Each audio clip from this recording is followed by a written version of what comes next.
Coba deh Anda pikir, seberapa sering sih dalam hidup kita sehari-hari, kita itu cuma perlu mengingat satu fakta, titik, terus udah, selesai. Kalau dipikir-pikir hampir nggak pernah ya. Iya kan? Informasi itu selalu jadi alat untuk melakukan sesuatu. Tepat. Kita tuh terus-menerus pakai fakta, tapi selalu dalam sebuah konteks. Anda pakai fakta, 3 sendok teh itu 1 sendok makan waktu masak.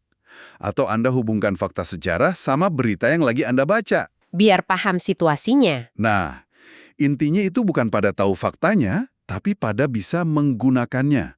Dan pemikiran inilah yang akan jadi fondasi pembahasan kita hari ini, yang akarnya dari dunia pendidikan. Kita akan bedah tuntas buku karya Susan M. Brookhart, How to Assess Higher Order Thinking Skills in Your Classroom. Dan ini topiknya relevan sekali, karena ada sebuah kesenjangan yang bisa dibilang menarik. Berbagai studi selama puluhan tahun itu menunjukkan kalau sebagian besar tes buatan guru di kelas itu sebenarnya cuma menguji kemampuan mengingat, cuma recall. Oh, cuma ingatan fakta aja. Kayak kapan Perang Diponegoro dimulai, gitu ya? Persis. Tapi lucunya, waktu guru-guru yang sama ini disurvei, mereka merasa udah sangat sering menilai kemampuan berpikir tingkat tinggi. Jadi ada diskoneksi antara apa yang dirasa sama kenyataannya. Betul. Jadi, ya misi kita hari ini adalah mencoba meluruskan beberapa salah kaprah yang umum terjadi ini langsung dari sumbernya. Oke, mari kita bongkar. Kalau gitu kita mulai dari yang paling dasar. Apa sih sebenarnya yang dimaksud dengan berpikir tingkat tinggi atau HOTS ini? Soalnya, terus terang, di kepala banyak orang, istilah ini seringkali cuma jadi sinonim buat soal yang sulit. Nah, itu dia. Itu miskonsepsi pertama dan yang paling umum. Buku ini merangkumnya dengan sangat baik. Para ahli itu melihat HOTS dari 3 sudut pandang utama. Yang pertama, HOTS itu adalah soal transfer. Transfer. Maksudnya bukan transfer uang antar bank, Gang? Bukan. Ini adalah perbedaan fundamental antara sekedar retention atau menahan informasi di kepala dengan transfer, yaitu kemampuan untuk menggunakan informasi itu. Oke. Anderson dan Cradwell bahkan menyebut transfer ini sebagai inti dari pembelajaran yang bermakna. Belajar yang benar-benar nempel, jadi bukan cuma ingat apa yang diajarkan, tapi paham banget sampai bisa menerapkannya di situasi yang sangat sekali baru. Oke. Saya nangkep. Jadi bukan cuma hafal resep rendang, tapi pas di dapur ternyata santannya kurang, kita bisa improvisasi. Betul. Pakai bahan lain, karena kita paham prinsip dasar masakan rendang itu sendiri. Itu transfer ya? Ya, dan improvisasi itu kata kuncinya. Karena itu menunjukkan pemahaman prinsip, bukan cuma ikutin instruksi. Itu yang pertama. Sudut pandang kedua, HOTS sebagai berpikir kritis. Istilah yang juga sering banget kita dengar. Apa definisinya di sini? Ada definisi yang jernih sekali dari Norris dan Ennis. Mereka bilang berpikir kritis itu adalah pemikiran yang masuk akal dan reflektif, yang fokusnya untuk memutuskan apa yang harus dipercaya atau dilakukan. Intinya tentang kemampuan bikin penilaian yang bijaksana. Saat Anda baca 2 berita dari sumber berbeda tentang satu peristiwa, terus Anda coba menimbang, membandingkan, dan mutusin mana yang lebih bisa dipercaya. Nah, itu kita lagi berpikir kritis. Tepat. Yang di era digital sekarang ini jadi skill bertahan hidup ya, bukan cuma skill akademis. Oke, jadi ada transfer berpikir kritis. Yang ketiga apa? Yang ketiga, HOTS sebagai pemecahan masalah. Menurut Nitko dan Brookhart, ini adalah proses yang kita pakai saat kita punya tujuan. Tapi jalannya itu nggak langsung kelihatan jelas. Bukan sesuatu yang bisa dikerjakan otomatis. Oke. Setiap bidang punya masalahnya sendiri. Ilmuwan merancang eksperimen, ekonom coba cari cara menekan inflasi, seniman cari cara mengekspresikan ide. Semua itu pemecahan masalah. Jadi transfer, berpikir kritis, dan pemecahan masalah. 3 pilar ini kalau dipikir-pikir jauh lebih aktif ya. Semuanya tentang melakukan sesuatu dengan pengetahuan, bukan cuma punya pengetahuan. Betul sekali. Nah, ini bikin saya balik lagi ke pertanyaan awal. Kenapa kalau definisinya seaktif ini, prakteknya di kelas seringkali yaitu mentok di tes hafalan? Alasan utamanya menurut buku ini sebenarnya cukup simpel dan manusiawi. Karena pertanyaan level ingatan atau recall itu yang paling gampang dan paling cepat dibuat. Tentu saja. Bertanya siapa, apa, kapan, di mana, itu kan jauh lebih cepat daripada merancang skenario masalah yang kompleks. Apalagi kalau guru dikejar waktu. Tepat. Ada kutipan refleksi yang bagus di buku ini dari seorang guru IPS. Dia bilang, Setelah ikut pelatihan, dia baru sadar kalau hampir semua pertanyaan yang dia lontarkan di kelas itu cuma sebatas ingat ini, ingat itu. Wah, Dia merasa tertampar dan sadar harus secara sengaja merancang pertanyaan yang lebih terbuka, yang memancing diskusi, bukan jawaban benar salah dari hafalan. dan ini membawa kita ke inti kesalahpahaman yang Anda sebut tadi ya, soal sulit itu. Benar, ini adalah kesalahan konseptual yang paling fatal dan paling penting untuk kita pahami. Menyamakan tingkat kesulitan sebuah tugas dengan tingkat berpikir yang dibutuhkan. Oh, oke. Keduanya adalah dua hal yang sama sekali berbeda. Oke, ini kayaknya krusial. Bisa tolong kasih contoh yang jelas banget untuk membedakannya? Tentu, coba kita bayangkan ada 4 jenis soal. Kuadran pertama, ingatan mudah. Contoh, siapa presiden pertama Indonesia? Jawabannya 1. Kebanyakan orang tahu, level berpikirnya ingatan, tingkat kesulitannya rendah. Oke, jelas. Kuadran kedua, ingatan sulit. Contoh, sebutkan nama ibu kota dari seluruh provinsi di Indonesia, dari Sabang sampai Merauke. Wah, itu susah. Susah kan? Butuh hafalan yang luar biasa banyak. Tapi, level berpikir yang dibutuhkan apa? Tetap ingatan juga ya, cuma recall. Persis. Anda tidak perlu menganalisis apa-apa. Anda hanya perlu mengambil data dari memori. Nah, ini dia jebakannya. Terus terang, contoh ibu kota provinsi itu benar-benar membuka mata. Kayaknya sebagian besar orang akan otomatis anggap itu soal HOTS, karena susahnya bukan main. Dan disitulah letak kesalahannya. Sekarang kuadran ketiga, HOTS mudah. Bayangkan Anda baru selesai baca cerpen, soalnya, menurut Anda, apa motivasi utama si tokoh protagonis? Berikan satu bukti dari teks. Oke, Ini tugas yang nggak sulit, jawabannya ada di teks. Tapi siswa nggak bisa cuma mengingat. Dia harus membaca, menafsirkan, menarik kesimpulan kecil, lalu cari bukti. Itu analisis sederhana. Ini HOTS, tapi tingkat kesulitannya rendah. dan bisa dijangkau oleh hampir semua siswa. Oke, lalu yang terakhir. Kuadran keempat, HOTS sulit. Contoh, bandingkan strategi retorika yang digunakan dalam dua pidato kenegaraan yang berbeda ini, lalu evaluasi mana yang lebih efektif dalam mencapai tujuannya. Jelaskan alasan Anda. Nah, ini jelas sulit dan menuntut analisis, perbandingan, evaluasi. Ini HOTS dengan kesulitan tinggi. Tepat. 4 kuadran itu benar-benar menjernihkan semuanya. Jadi, poin utamanya adalah memberi siswa setumpuk hafalan itu tidak akan melatih kemampuan berpikir mereka. Walaupun hafalannya sulit. Sebaliknya, tugas HOTS itu tidak harus selalu rumit dan menakutkan ya. Bisa dirancang agar bisa diakses oleh semua level siswa. Tepat sekali. Dan kesadaran ini mengubah segalanya.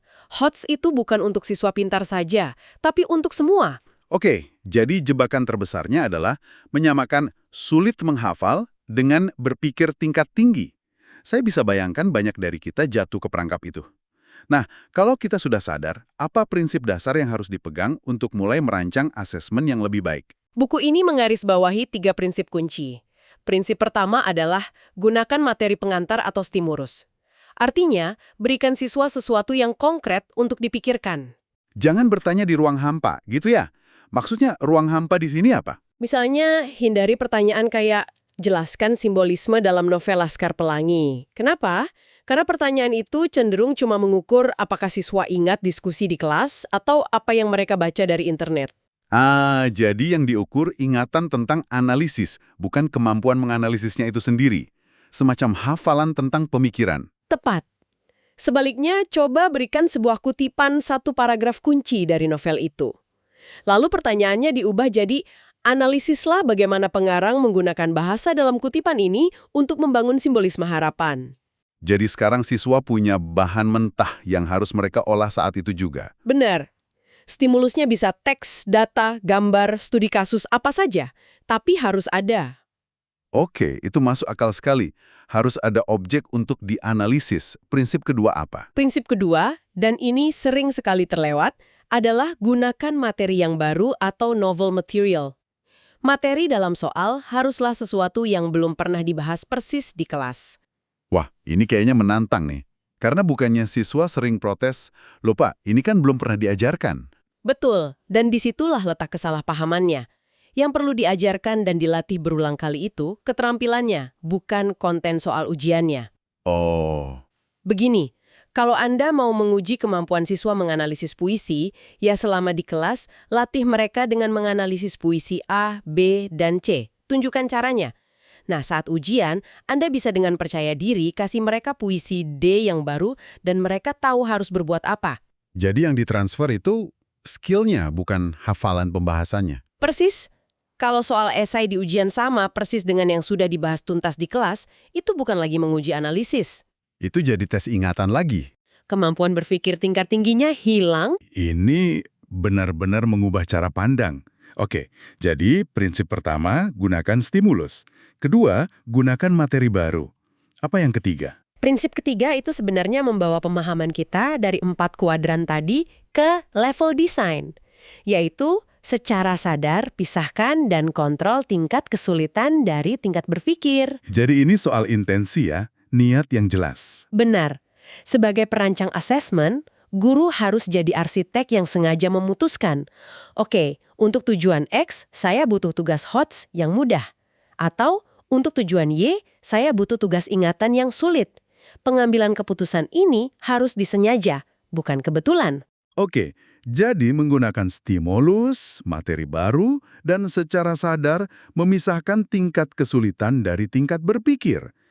Kalau dipikir-pikir, menyeimbangkan semua ini kedengarannya cukup rumit. Apa ada semacam alat bantu praktis untuk ini? Ada, dan untuknya alat ini sangat sederhana tapi kuat. Buku ini menyebutnya cetak biru assessment atau assessment blueprint. Seperti cetak biru untuk bangun rumah gitu. Merencanakan dulu sebelum membangun? Analogi yang pas sekali. Anda kan nggak akan bangun rumah tanpa cetak biru. Begitu juga dengan tes. Wujudnya simple, sebuah tabel.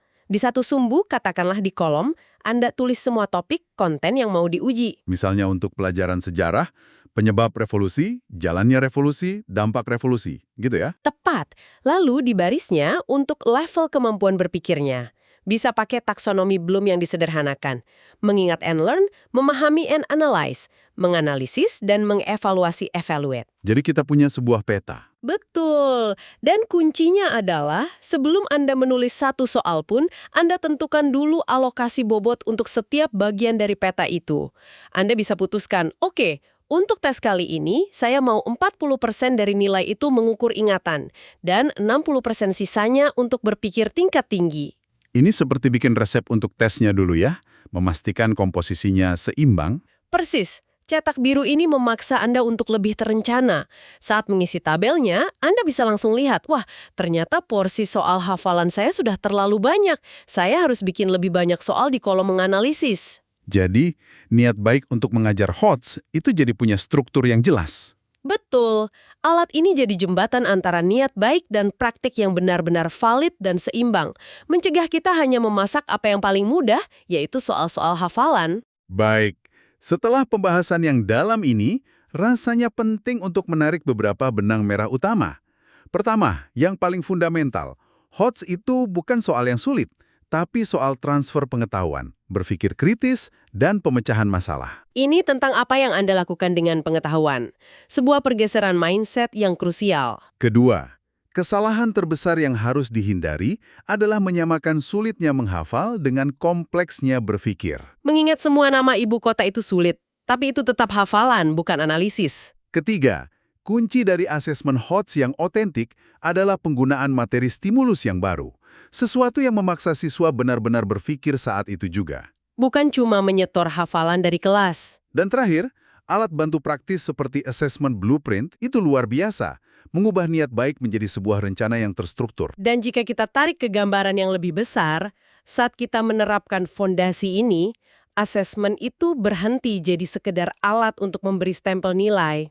Oh, menarik. Ia bertransformasi menjadi sebuah jendela. Jendela untuk melihat bagaimana proses berpikir siswa bekerja dan pada akhirnya menjadi alat untuk membentuk proses berpikir itu sendiri. Dari yang tadinya bersifat menghakimi, menjadi membimbing. Nah, sebagai penutup, kami ingin meninggalkan Anda dengan satu pertanyaan untuk direnungkan.